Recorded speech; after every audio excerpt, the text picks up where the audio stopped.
you. Join the channel here over at Subscribestar. So Rings of Power doubles down with their isthophobic damage control. Good luck with that. They're trying to change something that they didn't create, something that they couldn't create, that they are in fact incapable of creating. So they posted this press release saying that Lord of the Rings is for everyone, and it's not just European people in Middle Earth, except of course that's false because we read the stories and we know the background history.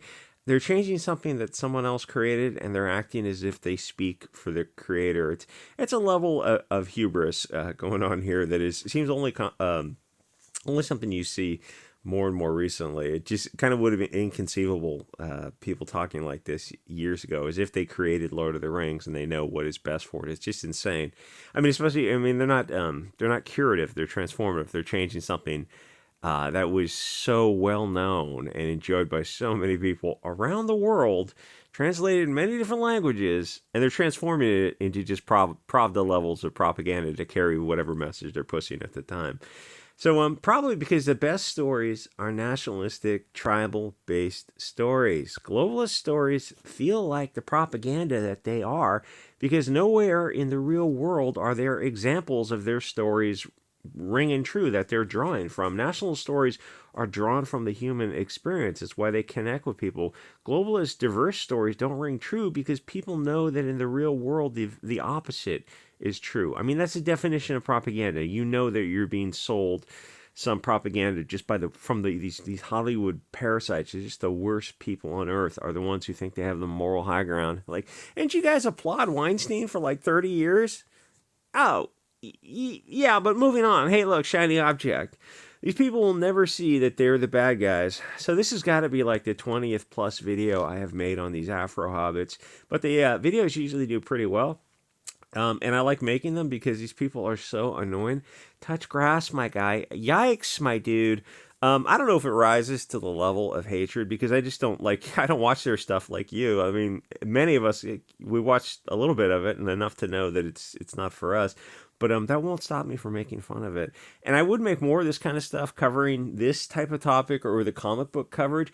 But the thing is, it's not something that YouTube wants covered. So there's kind of no point in doing what YouTube is very much against. Anyway, and the thing is, once you start making videos, you start to see the lay of the land by not so much what's on YouTube, but what's missing from YouTube. And that tells you if somebody else isn't covering anything and it's kind of in the news, it should be covered. There's just an empty spot on the map. It just means avoid this because there be dragons here. Like kind of with the Joe Rogan, the guy who's invited on some expert to talk to Kennedy and all this. That's this big issue right now because it involves sacred cows for YouTube, for Google, to protect the narrative. Always trust the media and government.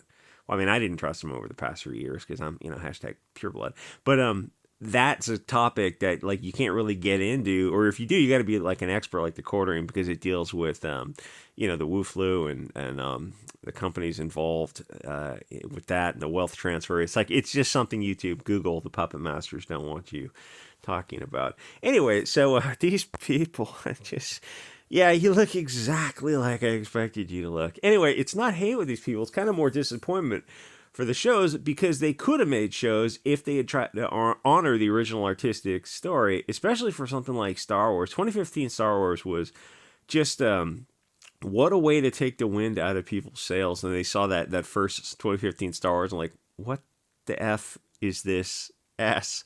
Oh, not Hugo Boss says what? Yeah, right, I get that. But this isn't Star Wars. Well, this is new Star Wars. So you're improving on George Lucas? I mean, because he's the originator. It's kind of hard to improve on that. It's like you're covering George Lucas, but you never actually made anything yourself. That's all right. We're just kind of jumping on the coattails type of thing. Okay, maybe I do hate these people a little bit. Anyway, the Star Wars could have been a huge hit. I mean, that could have been the next chapter in Star Wars, but instead they used it to push woke cancer. They go, we made billions of dollars. And it goes, yeah, but you were supposed to make that much in toy sales, and you didn't. And in goodwill for the parks and all this kind of stuff. It was people go look at it and they made $4 billion. But you realize, adjusting for everything in current day, if that was a hit, it would have been more like $10 billion. So actually, it's a loss for them. If you look at Disney Star Wars now, it is dead in the water. Anyway, so what happened was Amazon's Rings of Power is one of their streaming shows based on Tolkien's work. Perhaps you're familiar with them. Except they erased the European based characters and replaced them with diversity hire purse puppies and absolutely destroyed the verisimilitude of the story. And the first season was not well received by the viewer. It opened huge and then it just steadily declined. Because and you can go find it online. You don't have to have Amazon to go watch it. You can watch like a couple of episodes of that. And the whole time you're wondering, why are you making this? I mean, this bears no relation to the original spirit of the story whatsoever. Like, this is propaganda.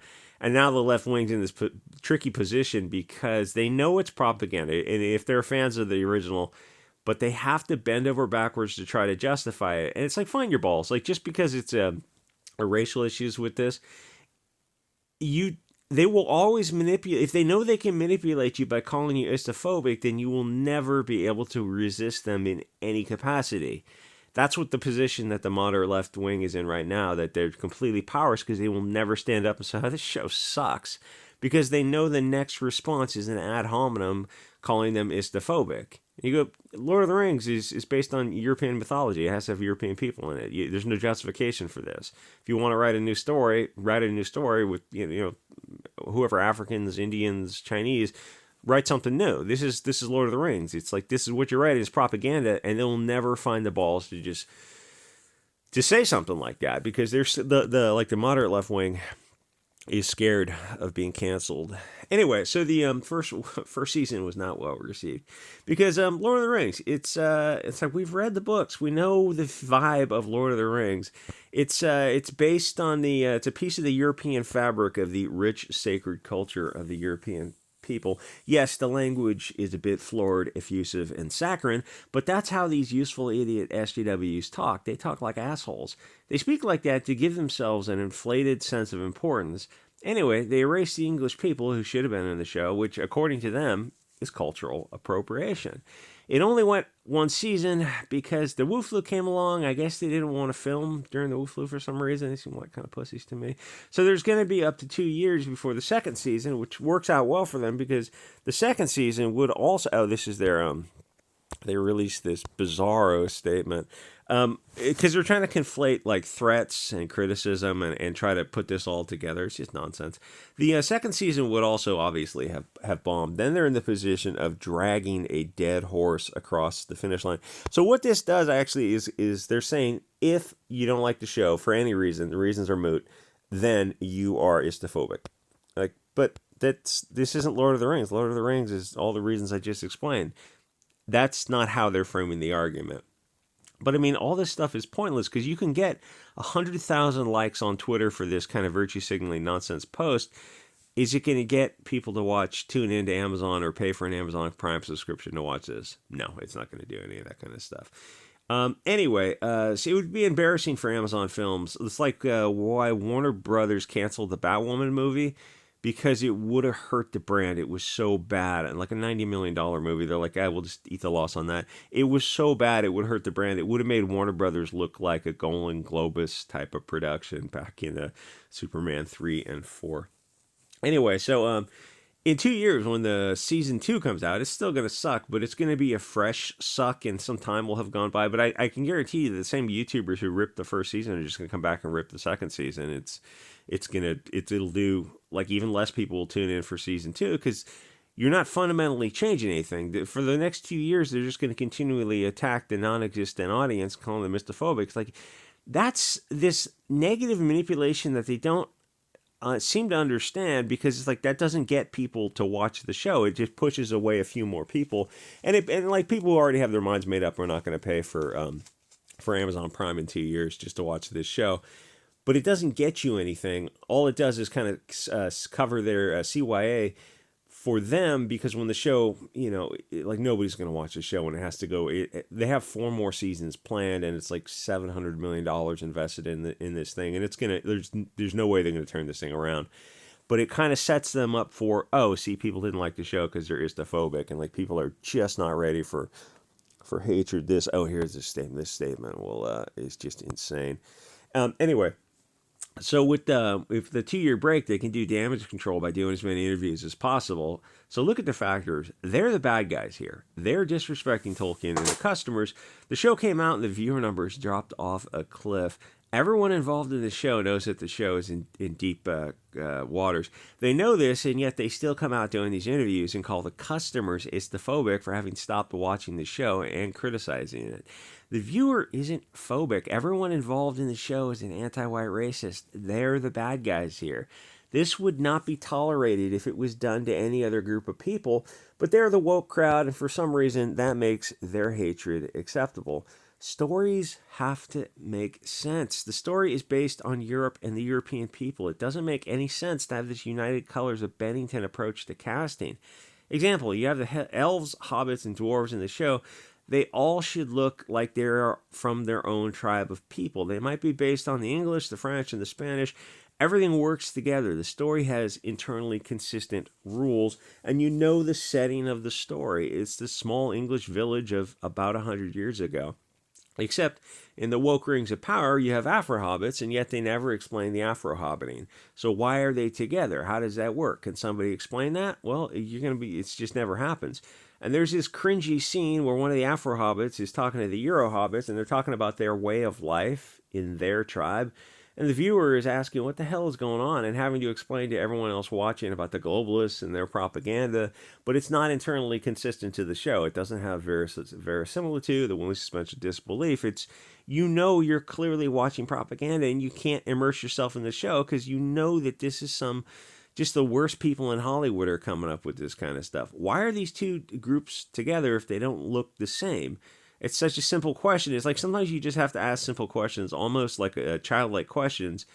And you look at these people and go, "Listen, let's talk about this show, but like without ad hominem deflection or straw man argument, can you answer these questions?" And they look at you like without a straw man, no, they can't, because all they have are personal attacks. Because to the viewer, all this stuff just looks like Hollywood cancer, which it very much is. It destroys a willing suspension of disbelief, because it looks exactly like Hollywood bullshit brainwashing. Looks like the Lord of the Rings was set in S-hole America, somewhere in LA. The thing is, if you're PC, you think it's stunning and brave, and diversity is our strength. But to those of us who are not pussies, this looks like the abomination that it is. Now let me explain what happens with these pussies when you say the obvious point about this not making any sense. They immediately ad hom straw man and deflect. They're hoping that if they call you phobic, they can use fear-based social compliance to manipulate you and not publicly criticizing this show or other globalist cancer like this. The funny thing is, there are SJWs who don't like the show, and they criticize everything else about the show except for the erasure and dehumanization of the beautiful and cherished European people who are supposed to be in the show. But the critics, the woke critics, the left-wing critics, they're obviously terrified to mention it because, in their defense, if they did, they'd just get fired. It wouldn't be that complicated. If some, I don't know, Rotten Tomatoes type of critics. Oh, wait, what's that other critic website that's owned by Amazon or something? Oh, I forget the name of it. It's not Rotten Tomatoes, it's the other big one, but it turns out they're owned by Amazon, something ridiculous like this. But the thing is, if somebody, who writes for a mainstream publication came out and criticized this and said, yeah, the race swapping is not acceptable. It ruins the immersion in the show, and just, saying some of the things in nicer language, nicer terms than I'm saying them, and they're writing for some, Kotaku, they'd be dogpiled on social media and then they'd be fired and then they'd be blacklisted from an industry. Like they know the lay of the land. I mean, we're getting pretty deep into Weimar now. Like people know what they're not supposed to say. Oh, I will say, Nurkish has been such a delight to follow on Twitter. Anyway, the thing is, the other issue is that this show didn't arise in a vacuum. There is anti-white culture war going on. So that these people, these guys, they look like there's somebody off screen in a balaclava in a 7.62. and it's like they know what they're supposed to say. You guys want to get out of here? Well, read your lines. Anyway, so they're like, this doesn't happen in a vacuum. We know there's a culture war going on. Like people are starting to finally awaken to all this kind of stuff. So people see a show like this for what it is, part of the humiliation ritual. Should you get fired for saying that you want to see European people in a piece of European culture? No, I mean, but that's where we are now. Listen, it'd be one thing if the issue went both ways, with other people being replaced from shows left and right, but obviously it doesn't happen like that. So everyone's aware that this hatred is one-sided, but just calling out hatred is a dog whistle. Calling out anti-white racism is a dog whistle for what? To get you to bring awareness to these racist people? Oh, that don't shine the spotlight on us. Um, but or they go it doesn't exist. It's like, well, that's just like one of the dehumanizing, degrading stages of genocide, to gaslight people into saying that the hatred against their group of people doesn't exist. I mean, by denying it, you're guilty of it. Be better, yikes, my guy. Anyway, the hatred is one-sided. Not enough people are talking about it, though I will say that is slowly changing as people are awakening. Go take an Indian story and swap out the Indians for Africans. I can promise you that the Indians would lose their effing minds, and they would be very upfront about this sacrilege. Didn't that just happen with what was that movie that is on? There's some streaming shows on Netflix with Will Smith's wife or something, where the pyramids and I want to say Moses, not Moses. I forget what it's about. The Egyptians I think, were getting mad about who's that Greek lady, the Macedonian Greek lady? I forget her name. You know what I'm talking about, where they swapped her out for, like, they swapped out the Greek lady for Will Smith's wife, and like the Egyptians are looking at this and go, "This is insane what you're doing." Like, we know the history. We've been here for the past 10,000 years. We're very familiar with the history. Anyway, so why is all this stuff different for Europeans? It's not, which is, you are a hard to take looking soy boy. Which is why I make these videos, because it's important to call out cringe and cancer and these soy boys and cat ladies who put it out there. You're just too rough to look at. All you have to do is hold them to their own standards, and you can speak in their language, talk like an asshole, and just bend it to your use. They create the nomenclature which you can use against them and redefine and use your own, which was why we have started pushing these terms like anti-white racism, which drives them crazy. It puts the idea out there that there are these standards that logically apply to everyone. If it's not acceptable to culturally appropriate a Chinese story or a Chinese dress, it's not acceptable to appropriate an English one. Lord of the Rings is based on the landscape and people in small European towns from about 100 years ago. Yet in the show, there are blacks, East Asians, and Indians. Why exactly are they there? It ruins the story, and they hear you say that, and it's immediate personal attack. But an ad hominem isn't relevant to the show. The viewer wants to see the authentic Lord of the Rings, not this monkeypox version of it. We're discussing the show, but the SJWs are taking the discussion away from the show and shifting it to a personal attack. They do this because they don't have a counter argument to why you don't like the race swapping, or why they feel it's justified. There's no argument to that. I've heard them. It's like all they have is straw men. But they can't just be adult about it and accept that your views are perfectly valid, and they feel differently. They have to personally attack the critic, in this case of the actor accusing the viewers of being phobic. That's not a relevant argument. He didn't engage in a relevant argument at all because he doesn't have one, because he and Lord of the Rings are wrong. They know they're wrong. There is no valid reason to erase the European people from the European story that an Englishman wrote. They do it because they hate you. This is cultural Bolshevism 101. Saul Alinsky, Frankfurt School, all that. Probably not going to be able to say that kind of stuff on YouTube too much longer, but man.